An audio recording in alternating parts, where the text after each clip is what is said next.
this is our first time we do it in person because we did it on a computer during for a couple of years. That's right, on COVID, because of Yes. COVID. Yes, we did a lot of things then, right? Absolutely. But I finally get you to myself, which means I can ask you questions about you and not just all the Disneys. But by the way, we're going to do a Disney Legends panel on Sunday with her and all the cast members of Bambi we have here today. So we're going to go into the Disney stuff a little more heavily. So, and this time I'm going to focus kind of on her and her ancillary work and all that stuff. But yes, we're going to get to Peter Pan. Don't worry. So we're good. We're good. We'll get there. We'll get there. But first, let's go back to a little bit at the beginning. I'd love to hear your recollections of the 1935 Midsummer Night's Dream, because that's my all-time version favorite of it. James Cagney, Olivia de Havilland, Mickey Rooney, when he was a spry young lad. That's where I met Mickey Rooney, yes. And you were one of the fairies. I'm one of the fairies, and... Your first fairy role. Okay, let me start it just quickly. I was born in 1929, and I caused the Depression. You're laughing, but in October it came. So, and unfortunately for me, or fortunately, whatever God had for me, my mother died when I was 3.5, and I was adopted by two people who were old enough to be my grandparents, and they were wonderful. But my mother said, Shirley Temple is making money acting. And this is a cute little bundle here, so let's train her. And I started in show business when I was 4 years old. There's a picture of me in my book, 2 pictures when I was 4. I don't know how I kept them all that time. But anyway, I learned to tap dance, and I got started in, the first one was at Warner Brothers, Midsummer Night's Dream. And I have to tell you, I had no idea what was going on. We stood outside the sound stage. I'd never seen anything that big in my life. My mother holding on to my hand, you know, as Hollywood mother. She was the sweetest little annoying mother that you could ever have. I was going to be somebody. So I was standing out there, and I remember this so well. We called the fellow, he had golf pants on, and we called him Mr. Golf Pants. And I'm standing there, and I'm watching this, and suddenly the bell ringing, and he says, and it stopped. And he says, we're going to go inside the building here and be quiet because they might be shooting. Well, what does that mean to a 4-year-old kid, right? And all of us. I mean, there were a few who had been working before, but we went inside in this gloomy, terrible place, not lit up, just over where they were working. And we would look for a monster. We looked for anything. And fortunately, my mother kept saying, look up, smile, dear, smile, dear. And I'll remember all my life, it's always look up and smile, dear, because I got picked to be one of the little fairies in the movie. And Puck was played by Mickey Rooney, and that's the first time I met him. And it was fairyland then. It was an interesting life as a child actor, because you could only work 20 minutes out of an hour. So you were pushed out, they told you what to do, and you better do it, and they shoot.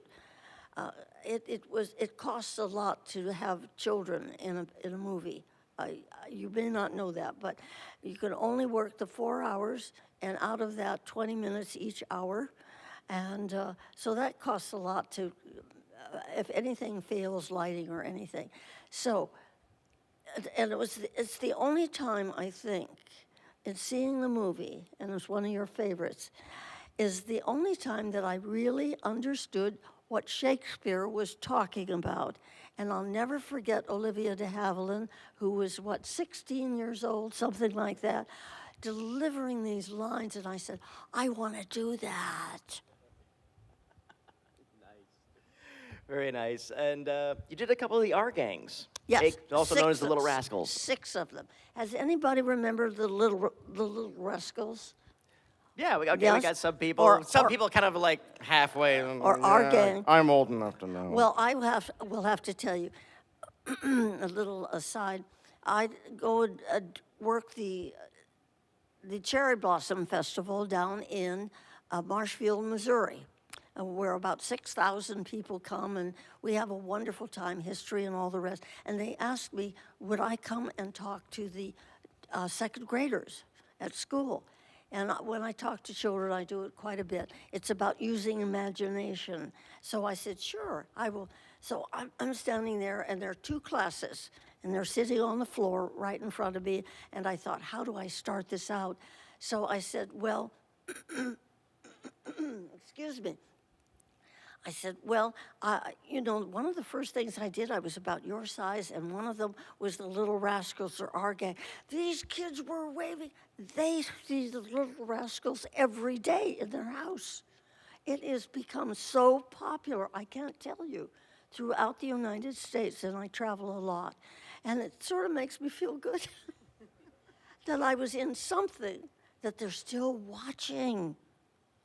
That is amazing. I have noticed it's gotten a little bit of resurgence, and I think kids gravitate to it because one thing I think kids like seeing that kids act the way they do in different times. I think that's why the movie Christmas Story resonates so well with us because, yeah, I didn't grow up in that era, but I knew those kids. I grew up with those kids. I was one of those kids. Yes, So. yes. And they were well done. They were funny. They had lots of funny things to have, and then they had singing and dancing. Absolutely. Oh, that's so too. And then you collaborated with Eddie Cantor. Yes, I was cast in the role of his daughter and Joe Davis, the comedian, and I did a big wild tap dance up on tables, if you can believe how they talked me into that. I will never remember.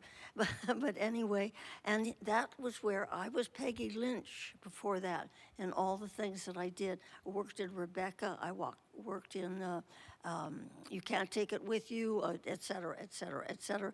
And a little picture just came where somebody found it, and it's been printed. It says Peggy Lynch, AKA Tinkerbell, and here's a headshot of me singing with no braces. So I know I was 12 years old, and it was in a Bing Crosby movie. And, they come out of nowhere. It is so exciting. I can't tell you. I love show business. I think you get that. So anyway, Mr. Cantor, whose name was Isabel Ishka, I can't remember. It's Ishkabibi or something like that. And he changed his name to Eddie Cantor. And he changed Dinah Shore's name and gave her that name. And he's famous for that. Of course, he was a great, great entertainer. And he said, Peggy, I was calling Peggy. He said, we're going to have to change her name. And I said, yes, Mr. Cantor. And he said, do you like your first name? I said, yes, Mr. Cantor. He said, I meant Margaret. Do you like the name Margaret? That's what it is. Yes, Mr. Cantor. And so he says, okay, it's Margaret. And he said, now my favorite actor is a fellow who was in silent films, and his last name is Kerry. And I think Margaret Kerry would do. How do you like that? Yes, Mr. Cantor. He's producing the movie along with everything else that I figure he knows what he's doing. And I had no idea what he was talking about. And it turns out later on, I find out that the actor that he named me after Kerry changed his name because he was German, and we had World War II, and he changed it to Kerry. But along with that story, as I told you, I was adopted, and I always thought I was Irish, but you didn't tell kids anything about adoptions at that time. And I found my family after 50 years, and they came from County Kerry, Ireland. So how he knew that, I don't know. But it was a jolt, and I loved it. Fantastic.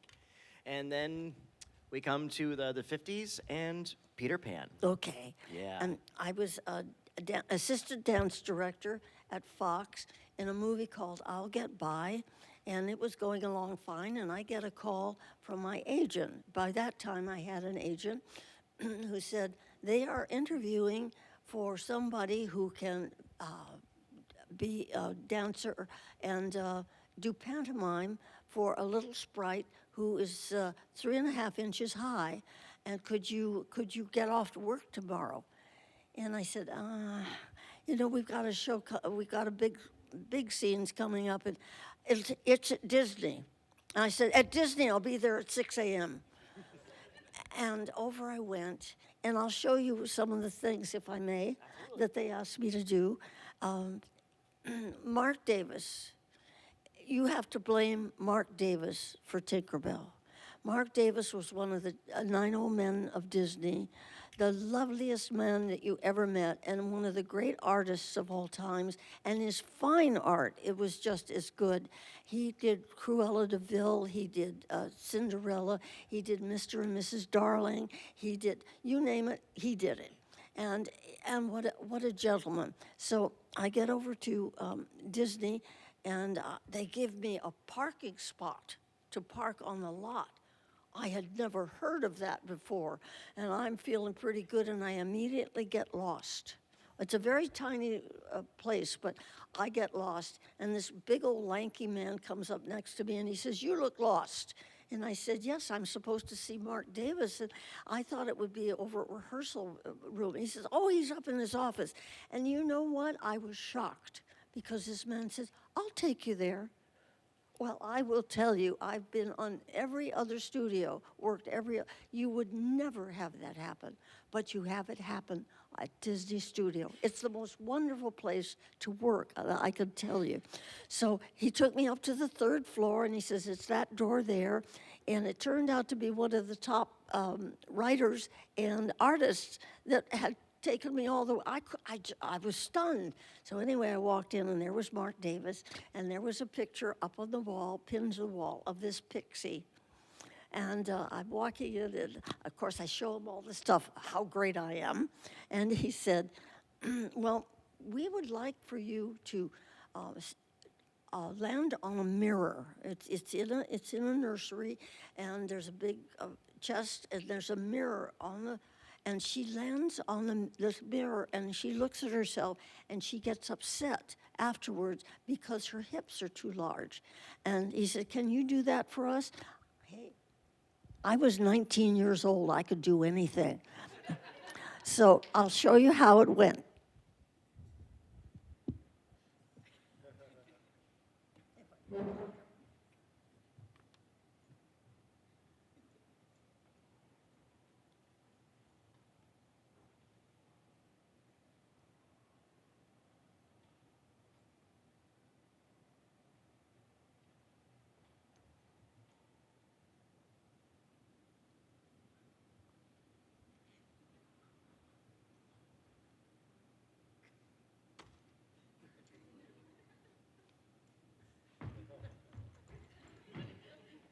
So he said, "I like it."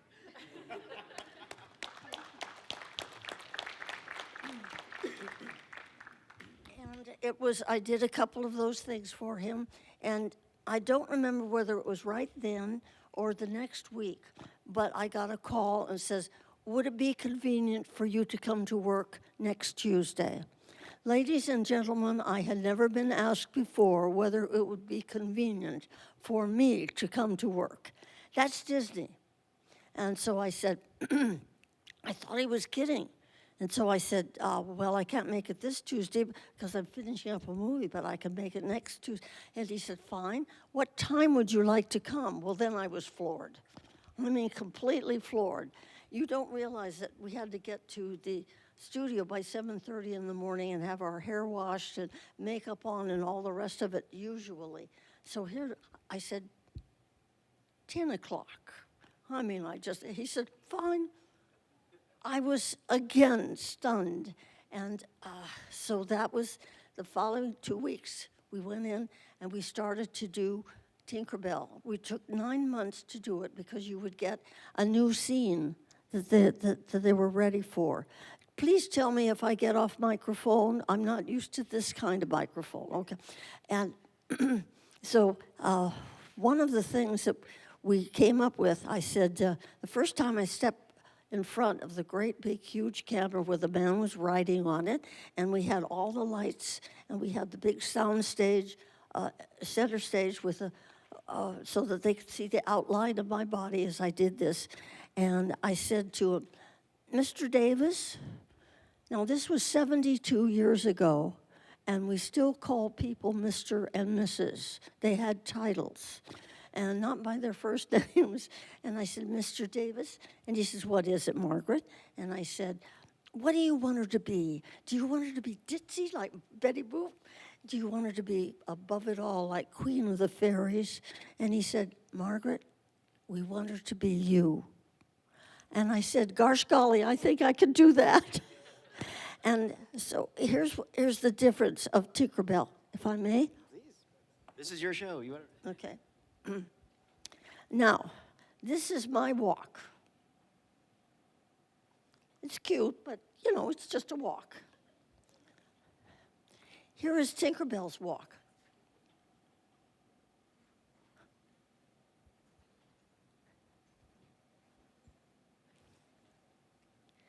And that's ballet. And that was one of the reasons when you see her cross her arms, and I have a microphone, I can't do, but across her, it's ballet when she does it. It's not like a boy would do it. And I played her to be a 9-year-old girl. And it's changed a little bit as we've grown older.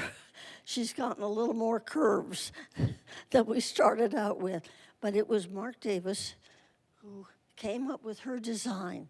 And if I may, as far as we know, there is no description of Tinkerbell done by the author of James M. Barrie. But in the 3rd chapter of the book, and I urge you to get the unabridged James M. Barrie book, it is a delight.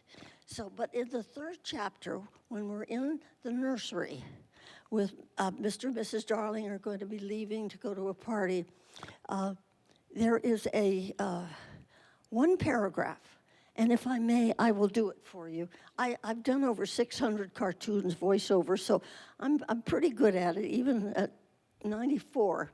So it says, the little lights are burning brightly as Mr. and Mrs. Darling leave for the party, but in a moment, there was another great light that came flashing through the room. And the time it has taken me to tell you this, it has been in every pocket and every drawer and every closet in the nursery looking for Peter Pan's shadow. But when it stops suddenly, you realize it is not a light. It is a fairy, no bigger than your hand. Her name is Tinkerbell. She's a girl, and she is dressed in a skeletal leaf cut low and square, which shows her figure to best advantage. And that's the only description that Mark Davis had to go with.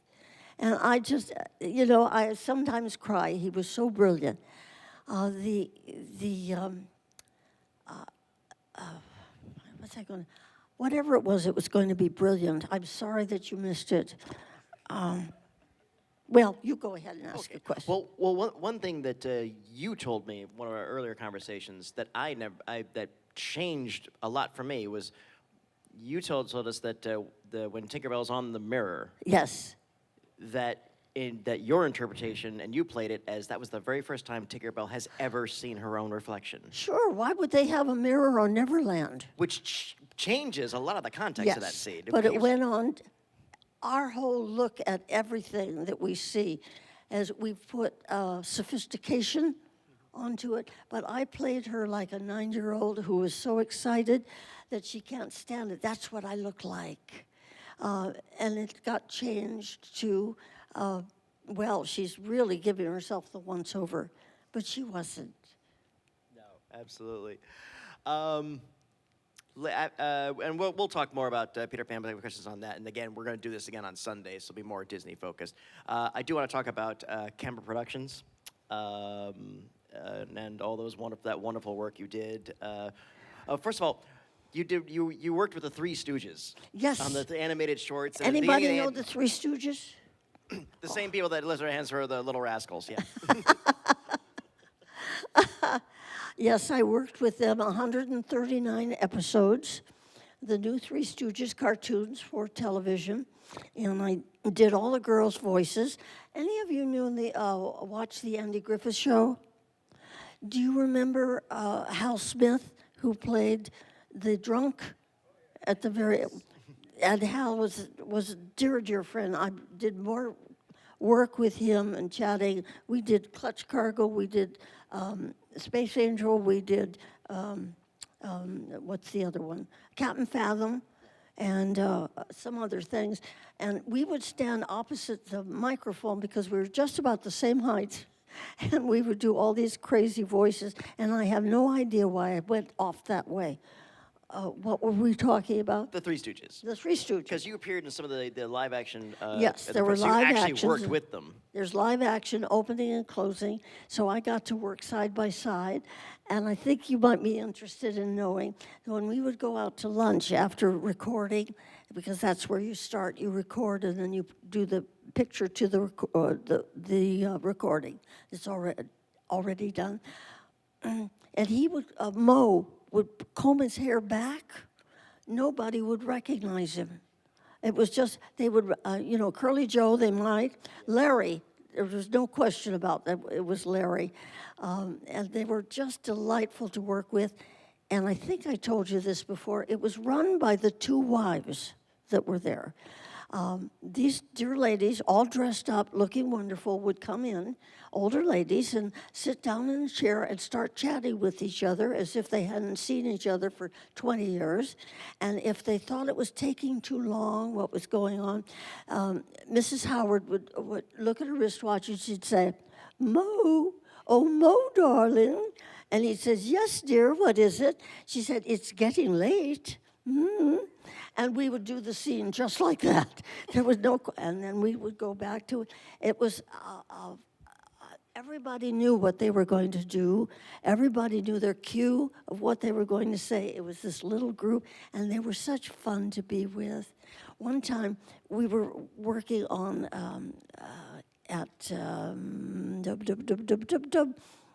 anyway, it was a beach that we were working on, Balboa Beach.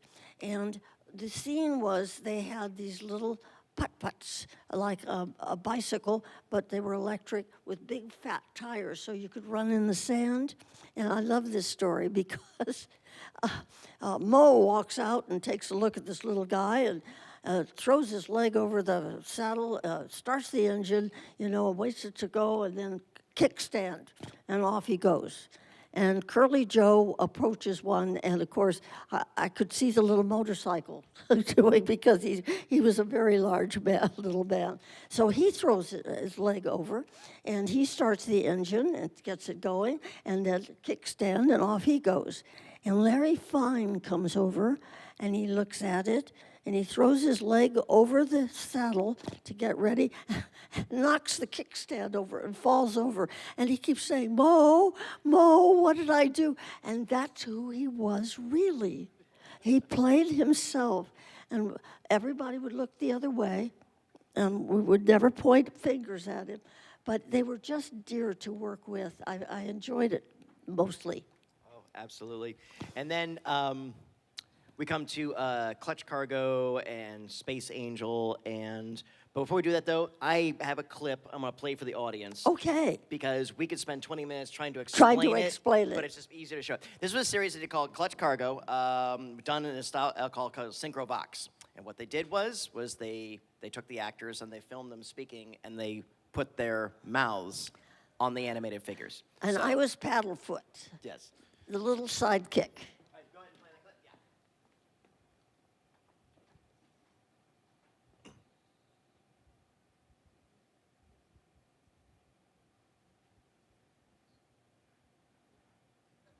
We got some sound?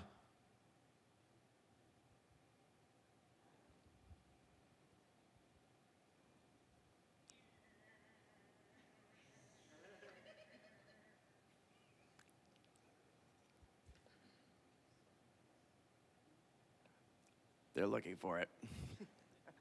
All right, well, here, you can see that, yeah. That was the actor that they have him sitting down talking. And that's Margaret.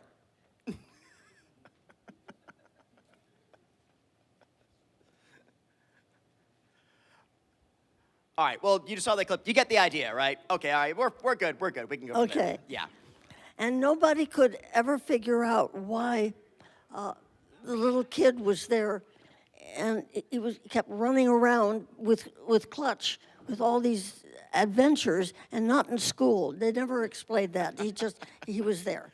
Just, But the show was a big success. In it was a huge syndication success. in the late 50s. And if I may give the reason for it, TV had come along and they had Saturday morning television with cartoons. That was sort of became the kids' part.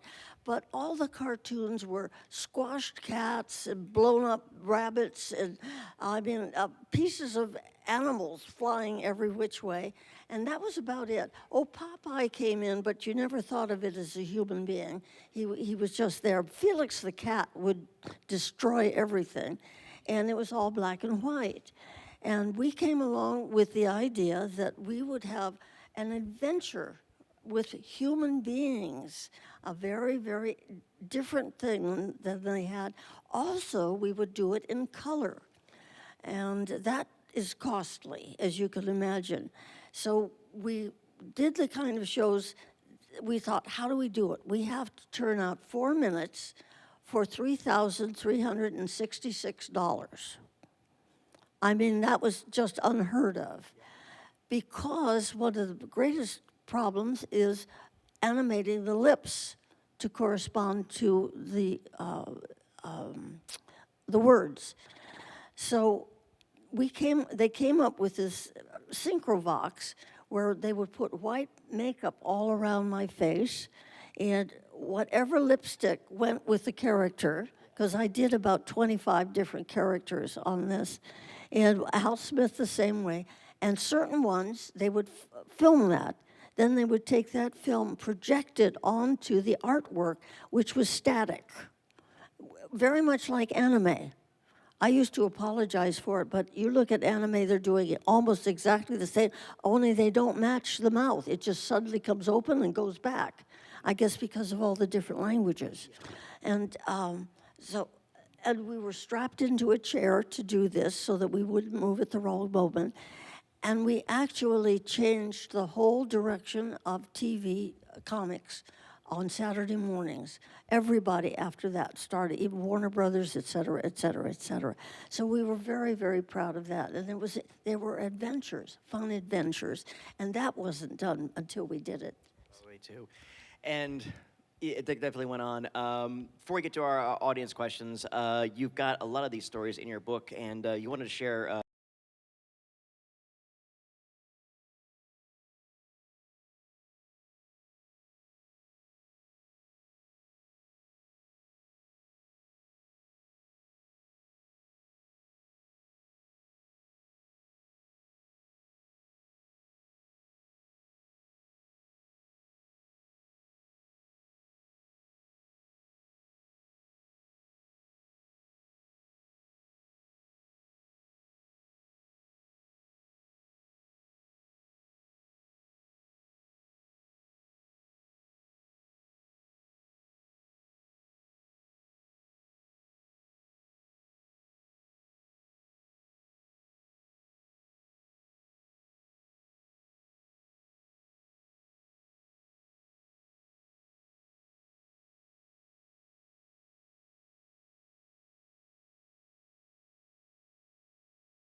Show on Channel 13 at the time. I was the host of it, one of the hosts of it, called Teleteen Reporter, where we would go out and get very talented kids from high schools and have them come on. This was the very beginning of television, very beginning. And one day, I'm out in the hallway, and this young man is walking towards me, and he's being introduced to me by the manager of the station, Channel 13, and KLOS at the time, and his name was Bob Bokey, and we hit it off. And I didn't know that we hit it off. All I knew about dating was what I saw in Warner Brothers or MGM movies. That's the way you do it. That was it. Mickey Rooney could mess up every single time, and that you always did. So he invited me to come with his fraternity that they were graduating from USC, and I did, and we dated each other, I would say 12 times. That was about, because he had to get a job, he went to work for Mobil Oil, and he became very top-rated executive through the years. And I went to work at ABC, where I did 172 half-hour shows at ABC for network with Charlie Ruggles, the great Charlie Ruggles. And so I was working here doing all of this thing. So I went on my way. I married, he married. I didn't know him, I didn't know where he was, et cetera, et cetera. We both married twice and both lost our spouses. And I was a widow for 20 years in Glendale. And it's quite interesting to be a widow in Glendale. No, it's not, now that I think about it. Anyway, we're sitting there, and I get an email from my website. And it said, would you like to get back in touch with Bob Bokey? You knew him 70 years ago. And I said, maybe you remember him. Well, here's how it happened. My husband is a war hero, World War II, and he was many of the battles on both sides in Europe and in the Pacific, unusual. And he had gone up the scales, he was invited by many of the U.S. veterans of World War II to go over to Europe. It was the 75th commemoration of D-Day. So he lands in Amsterdam because he's going to pick up a ship to go touring with this. And they decide to take an Uber, his friends and he, and go down the street to see what Amsterdam was like. And as they're driving, Robert says, stop, wait a minute. And he looked over there, and I have a photograph of it. It says, Tinkerbell's Toys, in huge sign on a building. Now, ladies and gentlemen, I have no idea what Tinkerbell was doing in Amsterdam, but there she was. And he turned to his friends and he said, did I ever tell you I dated Tinkerbell? And they said, no, tell us about it. So he told them about it, and I'll tell you a little bit later because I have a great website, and they sent an email to the website, would I like to get back in touch with Robert Bokey? And you knew, and I sent back an email. It was forwarded to me, and then I sent back an email, and I got a call from France the next day. If you don't think I was impressed, I got to tell you. So we kept talking, and he's East Coast, and I'm West Coast, and I have about 12, 14 shows to do, so we're on the phone back and forth, and we get to remember those few dates that we had. And so we're getting close to, have any of you seen the Andy Griffith Show? Any of you? It doesn't look like any of you. Well, anyway, I'm on the Andy Griffith Show, so I would go up to Mount Airy and have, and turn the whole thing into Mayberry Days. And so I talked to him. This was about about October, and I said, I don't know how you do it. I don't know if you have trains. I don't know how you have to fly there. But can you work your way up to Mount Airy, and I'll be there with a show, and then we'll be close, and we could see each other nose to nose. And he said, well, I have to have my 94th birthday party first. And I said, okay. 3 weeks later, he drove up 8 hours, and we met at where we're getting everything ready for people. Now, this is a man who never saw Peter Pan. He never saw the Andy Griffith Show. He never saw any of the shows that you and I know. He just didn't. He had other things that he had to do with work. So he said, let's meet tomorrow morning and have breakfast. So we sat down at breakfast at the Cracker Barrel. Anybody go to a Cracker Barrel? Oh, yes. So we're sitting there, and his opening line to me is, I'm going to have to buy you a new house. I don't know what you would say, but I had no idea. Then he said, it has to be next to a Costco's. I shop at Costco's. And I'm going, oh, so to lighten everything, I said to him, wait a minute, are you telling me that you are a member of Costco's? He said, yes. I said, you have a Costco card? He said, yes. I said, you let me use your Costco card? He said, yes. I said, will you marry me? And he said, we'll have to put that all together.